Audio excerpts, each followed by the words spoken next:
بسم اللہ والصلاۃ والسلام علی رسول اللہ۔ ناظرین کرام، کشف المحجوب حضور سیدنا علی بن عثمان حجویری المعروف سیدنا داتا گنج بخش رحمۃ اللہ تعالی علیہ کی معرکۃ الآراء تصنیف ہے۔ بڑے بڑے اکابر صوفیاء یہ قرار دیتے ہیں کہ یہ کتاب ایک سالک کے لیے، تصوف کی راہ پر چلنے والے کے لیے مرشد کا کام دیتی ہے۔ اس کتاب میں آپ نے بہت سارے مباحث ذکر فرمائے ہیں، لیکن آج ہم اس کتاب کے 17ویں باب، جسے آپ نے جود و سخا کے بیان کا عنوان دیا ہے، اس پر بات کریں گے۔ سیدنا علی بن عثمان بیان کرتے ہیں کہ مجھے ابو مسلم فارسی رحمہ اللہ نے بیان کیا کہ ہم حجاز کی طرف جا رہے تھے کہ حلوان کے مقام پر کردوں کے ایک گروہ نے ہمیں لوٹ لیا اور سارا مال اسباب اور ہمارے کپڑے جو کچھ ہمارے پاس تھا وہ ہم سے چھین لیا۔ ہم نے ان کی خوشی کی خاطر جو کچھ ہمارے پاس تھا وہ انہیں دے دیا۔ ہمارے لوگوں میں سے ایک صاحب بڑی اس پہ شور شرابہ کر رہے تھے اور بڑا بے قراری کا اظہار کر رہے تھے، تو ایک کرد تلوار سونت کے آیا اور اس نے کہا کہ میں اس کی گردن اتار دوں گا۔ ہم نے مل کے اس سے سفارش کی کہ اس کی جان بخشی کرو، اس کے ساتھ زیادتی نہ کرو۔ وہ کہنے لگا یہ صوفیاء کے لباس میں اور صوفیاء کی صحبت میں بیٹھ کے صوفیاء سے خیانت کا مرتکب ہو رہا ہے، یہ صوفی نہیں ہے۔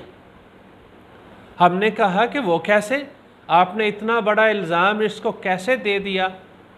تو وہ کہنے لگا کہ صوفیاء کی تو پہلی صفت ہی جود ہے، سخاوت ہے۔ اس سے ہم نے 4 پھٹے پرانے کپڑے چھینے ہیں اور یہ ہمارے گلے پڑنے کو آ رہا ہے، یہ بے قراری کا اظہار کر رہا ہے اور یہ ہمارے ساتھ لڑ رہا ہے اور یہ اپنے ساتھ بھی اپنے ساتھیوں کے ساتھ بھی الجھ رہا ہے۔ تم بار بار یہاں سے گزرتے ہو، ہم نے بہت دفعہ تم سے سامان مال اسباب چھینا ہے، لیکن کبھی بھی تم لوگوں نے ہمارے ساتھ یہ رویہ اختیار نہیں کیا۔ یہ صوفیاء کی صحبتوں میں بیٹھ کے یہ خیانت کا مرتکب ہو رہا ہے، اس لیے اس کو زندہ نہیں رہنے دینا چاہیے۔ ہم نے اس سے درخواست کی اور مہربانی کی کہ اس کی جان بخشی کر دی جائے۔ آپ نے حضرت سہل بن عبداللہ تستری رحمۃ اللہ تعالی علیہ کا یہ قول ذکر فرمایا کہ صوفی وہ ہوتا ہے کہ دمہ حدر و ملکہ مباح، کہ اس کا جو خون ہے وہ معاف ہے اور اس کا مال مباح ہے، یعنی نہ وہ اپنی جان اس کا مالک ہوتا ہے، نہ وہ اس پہ دعویٰ کرتا ہے، نہ وہ مال اور اسباب سمیٹنے کے چکروں میں پڑتا ہے۔ اس واقعے میں بھی آپ نے یہ بات بیان کی کہ وہ بندہ جو صوفیاء کے روپ میں ہے اور تھوڑا سا مال چھن جانے پہ اس کی یہ کیفیت ہو رہی ہے،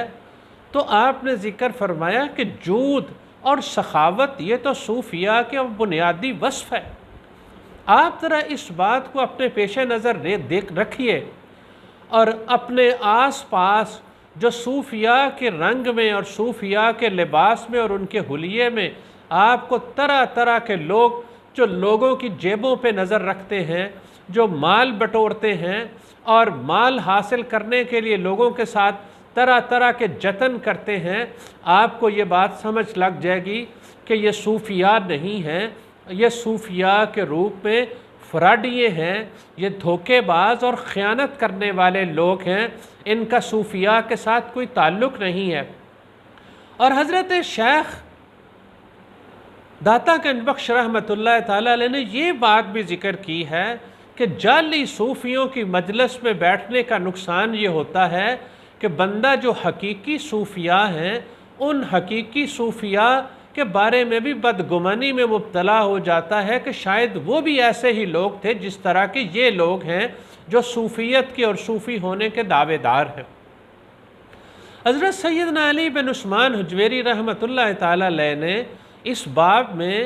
نبی پاک صلی اللہ علیہ وآلہ وسلم کا یہ ارشاد بھی ذکر فرمایا کہ سخی آدمی اللہ کے قریب ہے، جنت کے قریب ہے، اور بخیل آدمی اللہ سے بھی دور ہے، جنت سے بھی دور ہے، اور وہ جہنم کے قریب ہے۔ پھر آپ نے جود اور سخا کی بحث کی ہے، اور اس میں یہ بات ذکر کی کہ بعض اہل علم کے نزدیک سخا یا سخاوت یہ ادنا درجہ ہے اور جود اعلیٰ درجہ ہے۔ سخا میں یہ ہوتا ہے کہ بندہ اسباب یا حالات دیکھ کر وہ اس کا مظاہرہ کرتا ہے یا اس کو اپنے پیش نظر رکھتا ہے، جبکہ جود میں وہ کسی کے حالات، اسباب اور اغراض کو پیش نظر نہیں رکھتا۔ آپ نے دو باتیں دو انبیاء علیہم السلام کا ذکر کیا، ایک حضرت ابراہیم علیہ السلام کا کہ آپ اس وقت تک کھانا نہیں کھاتے تھے جب تک آپ کے ساتھ دسترخوان پر کوئی بندہ موجود نہیں ہوتا تھا۔ ایک موقع پہ آپ 3 دن کے بھوکے تھے اور کوئی بندہ آپ کے ساتھ نہیں آیا، تو اسی دوران ایک بندہ آپ کو ملا، آپ نے اس سے پوچھا کہ وہ کون ہے، تو اس نے کہا کہ وہ کافر ہے۔ تو آپ نے فرمایا کہ یہ بندہ میرے دسترخوان پہ بیٹھنے کے قابل اور اہل نہیں ہے، آپ نے اسے واپس کر دیا۔ اللہ تعالیٰ نے ان کی طرف وحی کی کہ میں اس بندے کو 70 سال سے کھلا رہا ہوں، تم اس بندے کو ایک روٹی نہیں کھلا سکے، باوجود اس کے کہ یہ کافر ہے، میں 70 سال سے اس کو کھلا رہا ہوں۔ آپ نے فرمایا کہ یہ سخاوت کی مثال ہے جو جود کا ادنا درجہ ہے۔ اور جود کیا ہے؟ آپ نے نبی پاک صلی اللہ علیہ وآلہ وسلم کی ایک مثال ذکر فرمائی کہ حضور نبی پاک صلی اللہ علیہ وسلم کے پاس حاتم طائی کا بیٹا آیا، نبی پاک صلی اللہ علیہ وآلہ وسلم نے اس کے لیے اپنی چادر بچھا دی، اور نبی پاک صلی اللہ علیہ وآلہ وسلم نے اس کا اکرام کیا، اور اپنے اصحاب کو بھی فرمایا اذا اتاکم کریم قوم فاکرموہ، جب تمہارے پاس کسی قوم کا کوئی معزز آدمی آئے تو تم اس کی عزت افزائی کیا کرو۔ اور نبی پاک صلی اللہ علیہ وسلم نے یہ نہیں دیکھا کہ یہ کافر ہے، یہ مسلمان ہے، یہ کون ہے۔ حضور نے اپنی نبوت کے اظہار کے لیے اس کے ساتھ وسعت قلبی کا اور فراخی کا مظاہرہ کیا۔ حضور سیدنا علی حجویری فرماتے ہیں کہ یہ جود ہے جو سخاوت کا بھی اگلا درجہ ہے۔ پھر آپ نے جود اور سخاوت کے حوالے سے نبی پاک صلی اللہ علیہ وآلہ وسلم بعض صوفیاء اور بعض صحابہ کرام کی کچھ مثالیں ذکر کی ہیں، جن میں سے 2-3 مثالیں میں آپ کے سامنے پیش کرنے کی سعادت حاصل کرتا ہوں۔ آپ نے ذکر فرمایا کہ حضور نبی پاک صلی اللہ علیہ وآلہ وسلم کے پاس ایک موقع پہ ایک بندہ آیا اور نبی پاک صلی اللہ علیہ وسلم سے اس نے کچھ سوال کیا، تو حضور صلی اللہ علیہ وسلم نے 2 پہاڑوں کے درمیان ایک وادی جو ساری بکریوں سے، بھیڑ بکریوں سے بھری ہوئی تھی، نبی پاک صلی اللہ علیہ وسلم نے اسے عطا فرما دی۔ وہ بندہ اپنی قوم کے پاس گیا اور اپنی قوم سے کہنے لگا، اے میری قوم کے لوگوں، جاؤ محمد صلی اللہ علیہ وآلہ وسلم پر ایمان لے آؤ۔ خدا کی قسم وہ اتنی فراخی کے ساتھ اور اتنی وسعت کے ساتھ عطا فرماتے ہیں کہ انہیں اپنی تنگ دستی اور اپنی درویشی کا خوف بھی باقی نہیں رہتا کہ ان پہ کوئی مشکل دن آ جائیں گے۔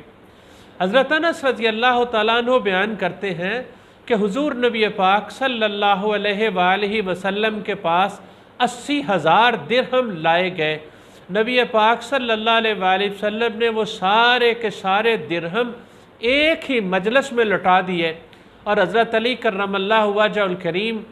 بیان کرتے ہیں کہ میں نے اس وقت دیکھا کہ نبی پاک صلی اللہ علیہ وآلہ وسلم کا جو پیٹ مبارک تھا وہ بھوک کی وجہ سے بالکل ساتھ لگا ہوا تھا، یعنی حضور سخت بھوک کی کیفیت میں مبتلا تھے، لیکن سرکار نے سارا کچھ لٹا دیا اور اپنے پاس کچھ نہیں رکھا۔ یہ جود ہے۔ حضرت سیدنا علی بن عثمان حجویری نے حضرت سیدنا امام حسن رضی اللہ تعالیٰ عنہ کا بھی ایک واقعہ ذکر فرمایا کہ آپ کے پاس ایک بندہ سوال لی آیا اور اس نے آپ سے عرض کیا کہ میرے اوپر 4,000 درہم قرض ہے، تو آپ مجھے کچھ عطا فرمائیں۔ حضرت امام حسن مجتبی رضی اللہ تعالیٰ عنہ نے اسے 4000 درہم دینے کا حکم دیا، اور آپ روتے ہوئے اپنے گھر میں داخل ہو رہے تھے۔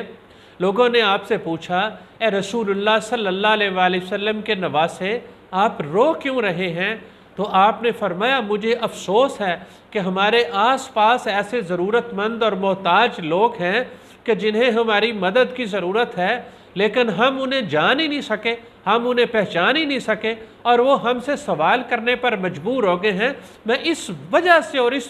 پریشانی کی وجہ سے میں رو رہا ہوں۔ میرے دوستو،